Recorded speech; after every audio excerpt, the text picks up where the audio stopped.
Hey guys, welcome back. Painting After Dark. I'm JR, and today I wanted to talk a little bit about some of my accomplishments as a professional artist. Uh, I know I am supposed to have a part two of the Saturnine Siege Dreadnought, and he is painted. I have finished him. Let's give you a quick little. He has been finished. Just a quick flash. He has been finished painting, uh, and I am working on the video. This video is really about one of my lifelong dreams coming true, and it kind of made me want to go into just some of the small accomplishments that I've made as a professional artist, because art has really been one of the most driving factors in my life, and it has been one of those things that has driven me to be myself, helped me to be myself, helped me to be more outwardly with how I go through my daily life. Everything I own is decorated. My truck is decorated, stickers on it. Um, you know,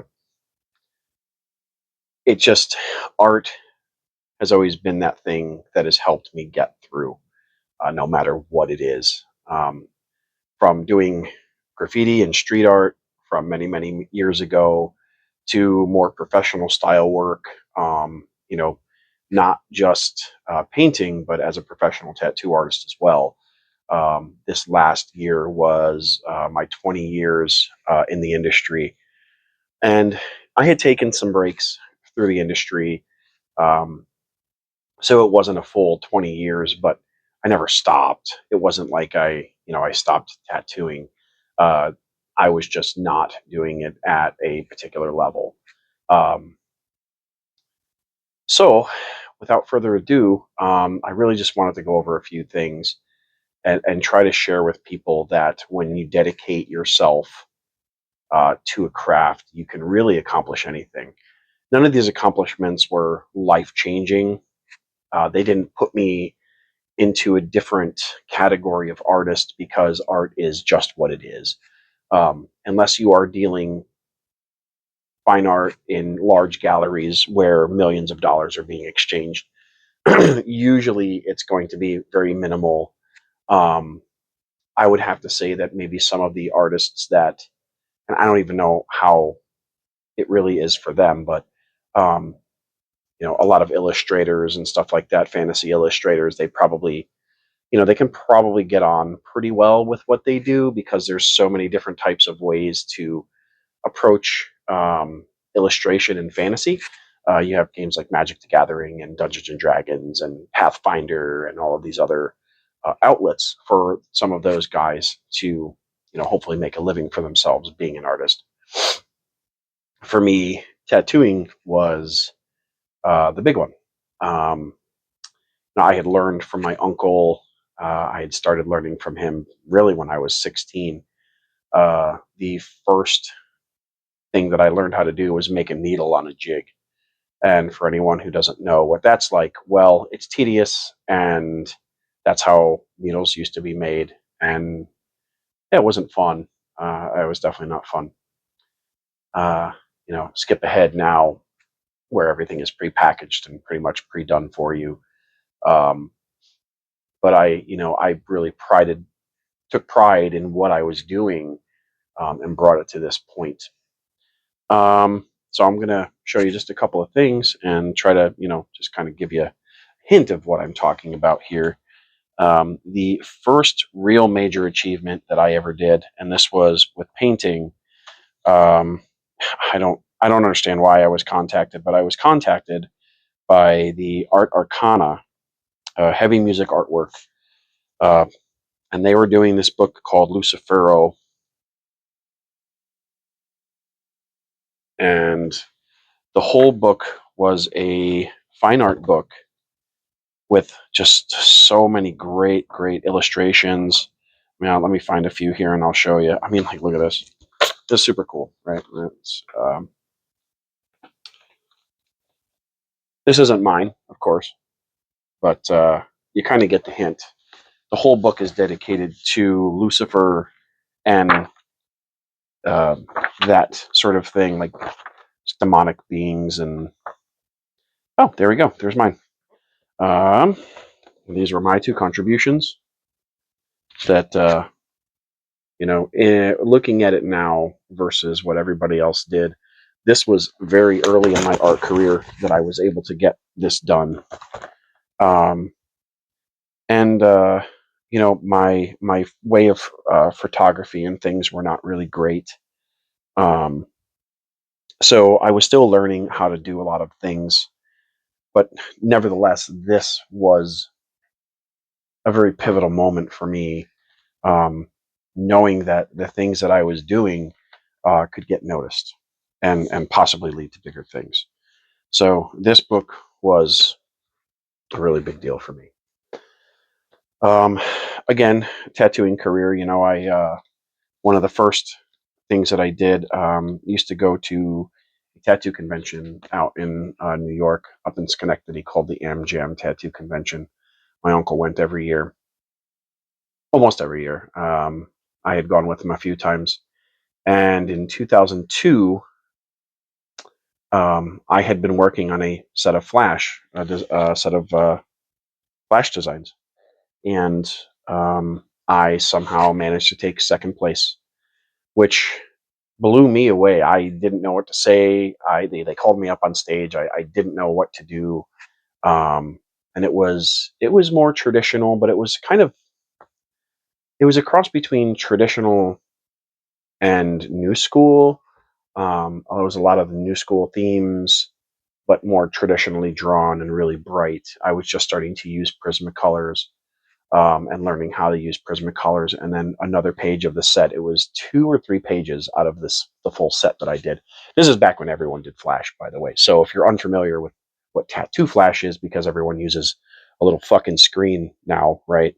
Everyone just finds a design and doctors it. I mean, people still hand draw stuff, but I mean, like this, we're talking like you had to draw stuff back then. Um, but anyways, it was like 2 skulls, like 2 warrior skulls, really dark fantasy kind of Paul Booth kind of stuff. Um, so I had taken second place at the MGM Tattoo Convention, which that was another big thing for me, which really pushed me because I wasn't even a tattoo artist at that point. I was still very early in my career as an apprentice. Move ahead. More recently, some of my tattoo work had been recognized by Carnival of Ink Tattoo Magazine. Um, and this one was really cool because I was in this one with quite a few buddies of mine. Even my friend Matt Lombard. Um, they had an interview with him, and the interview was actually on the cover. So yeah, it was pretty cool. It was horror tattoos, and one of my horror tattoos got in, which was really dope. Was really excited about that. I'm pretty sure my buddy Ian Curry got in this one, and my buddy Adam got in this one, and a few other people that I know, which are actually more local people, which shows that when you do dedicate yourself and you really try at something that you care about, you will get recognized. It might take a little while, but Um, and then the other one that I did, that I was in, was actually it was more. There's even more designs than just that. I don't know exactly where mine was in here, but and this was not all. This one was not all. I'm actually closer to the back. Yep, there we go. So, and here was a different spread of tattoos that I had did. So, I don't know how well you can see that. I don't really know. So hopefully you can see it. But anyways, so again, I mean, I've just been doing what I enjoy doing and just following the things that make me happy. Of course, tattooing has always made me happy. all of the downfalls and the negative side of tattooing. I mean, you just have to take the good with the bad.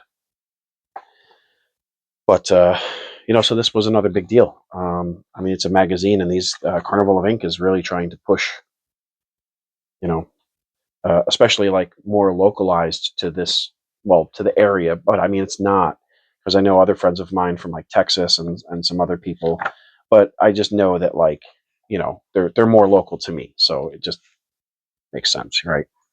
Um, and that leads me to the probably one of the most important things in my career. These things are awesome. Actually, um, the book was just came out of left field when I was contacted about that. I I obviously said yes. I mean, who was going to say no to that? An artist that it just started like really oil painting and was kind of just new in his craft. Um, of course, I said yeah. So um, skip ahead another year.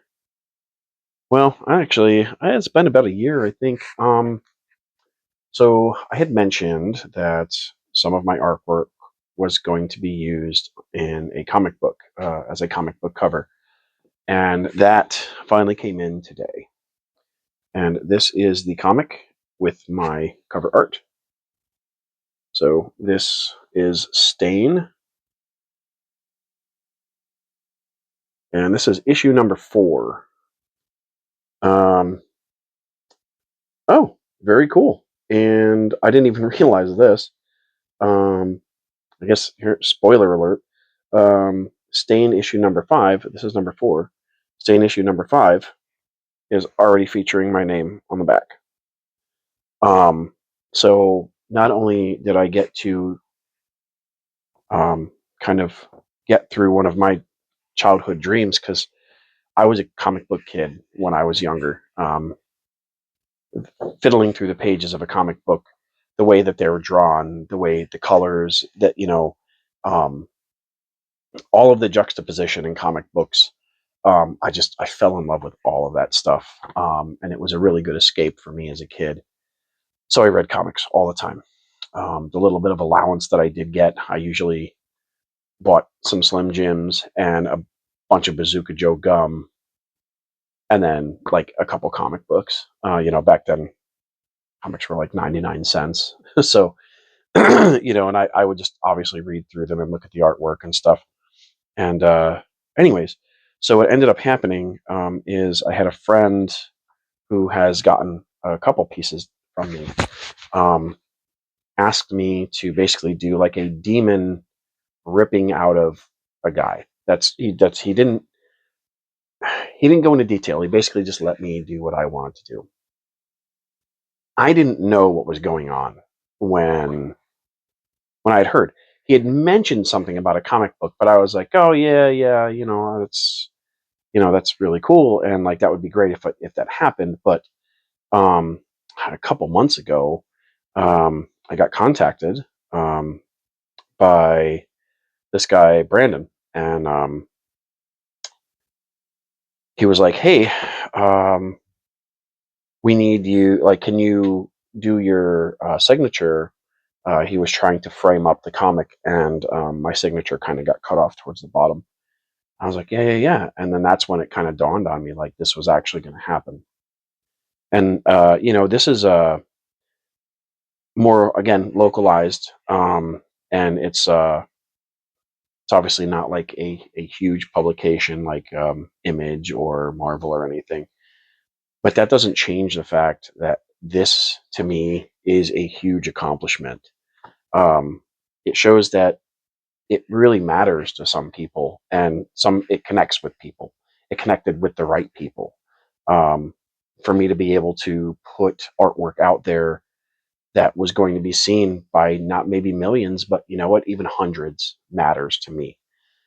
So this is like, holding this in my hand is still kind of surreal, and seeing my name in it is just, I don't know, it's really neat. It's probably one of the coolest experiences that I've had, because it's something that I'm going to get to have in my repertoire forever now. And you know, um, the the main writer and artist, Michael. I hope I don't butcher your name, Bockelman. I think that's him and I have been talking a lot since I knew that this was going to be a thing, and his passion and energy drives my passion and energy, and that's what art is supposed to do. At the very end of the day, artists aren't supposed to be bickering amongst themselves, trying to one up one another in maybe some regards. Um, but that's why I fell in love with art, is because there's always something driving you. There's always a force that can, really push you in a specific direction. I have, in my opinion, I have kind of focused in on a style that I really liked, and I'm slowly but surely still making it my style and moving away from the styles that I was trying to, I don't want to say imitate, but you have to start somewhere. And I knew what I wanted to do. I just didn't know how to do it. So the easiest thing to do for me was to kind of look at these other artists that I looked up to um, when it came to oil painting, especially, and kind of try to do what they were doing until things made sense. And now things make sense to me. But I just kept working at it. And, my buddy Omar, hopefully he doesn't mind me saying it, but my buddy Omar, I had talked to him a lot about a lot of different things, especially with art. And, we did a couple of art trades and stuff. And then when he had mentioned this, I was unsure. It was just one of those things where it's like, dude, if it happens, that's super cool. And I would be so stoked. But, there's always that, I could probably get you into this, or I can probably do this. And, I never, not that I don't listen to that kind of stuff, but at the end of the day, you just have to do what you're passionate about without the promise of reward. Um, this isn't something that I'm getting paid for. This is something that I'm doing because I want to do it. And if someone wants to see my art on the cover of a comic book, then I'm going to say, here, take my art, please. I don't need anything in return. What I get in return out of this is the fact that someone believes in my art enough to put it on their comic for other people to see, and then hopefully those people will see it, and so on and so forth. That kind of chain, that snowball effect. And it is another reason why I got back into mini painting too, because I think there's a lot of reward there. The community for mini painting seems to be way more helpful than a lot of other communities when it comes to artistic lifestyles and things. There are thousands of videos of exactly what I'm trying to do, teaching people to paint, whether it's on a canvas or trying to do minis, and I'm still learning as I go too when it comes to some of these things. I've been one of those guys that I've always said I want to try to keep learning as much as I possibly can, because once you're done, once you reach that peak, you cannot go beyond that. I mean, maybe you can, but I feel like people get burnt out, and I've been trying to not get burnt out with things. So I've been trying to switch it up. I know that obviously, now issue 5 is going to be coming up here soon, and I need to make sure that I get something done for it. So I have some projects in the works. For anyone wondering who is watching this video right now, I know that this isn't Warhammer related or oil painting related. And it is technically oil painting related, but if you can,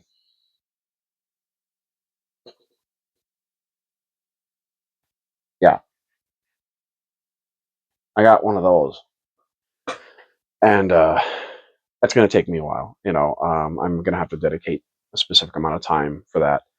And so, with that being said, I have a lot of things going on, and I really appreciate everyone who has subscribed, and I've had a lot of positive feedback the last couple videos.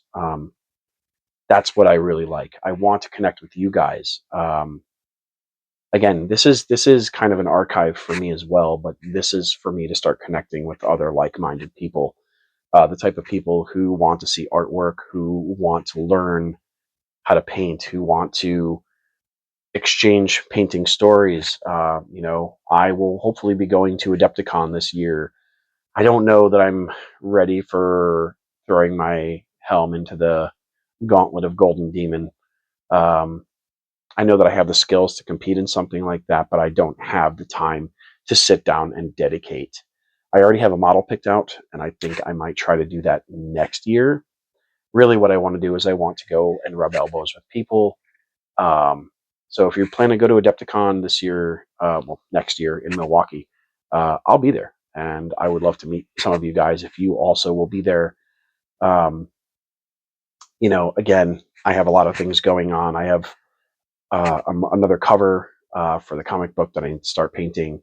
I have the idea, and I've started to get some of it all prepped and ready to go. Now it's just time to get it done. Once I am done with the Saturnine Siege Dreadnought video, I will hopefully be doing some more oil painting technique stuff. Um, those videos will probably consist of a little bit of stop and go when it comes to like how I'm doing it, like hyperlapsing. I'll probably be some hyperlapse and then slowing it down to show specific techniques and then speeding it back up again, because obviously oil painting is going to take a lot longer than say like a mini, even though that guy's pretty chonky. But yeah, thank you all for tuning in. Again, broken record bullshit, I know, but I got to try to say it right. Please hit the like button, hit the subscribe button, hit the notification bell, comment, share it with your friends, get it out there. Again, this is a passion for me, and I hope that it's a passion for you guys too. It would be better if you were passionate about it and following me instead of just following me. Yeah, you get what I'm saying, man. I don't have to tell you guys. Anyways, so thanks for checking out some of my accomplishments. I have some others under my belt too, but I felt these were the ones that were really the most important to me as an artist, and also showcased what I was doing and what I am still doing. It's all still a work in progress, though. I still have more to learn. I still have a lot to do growth-wise as a person, but also as an artist.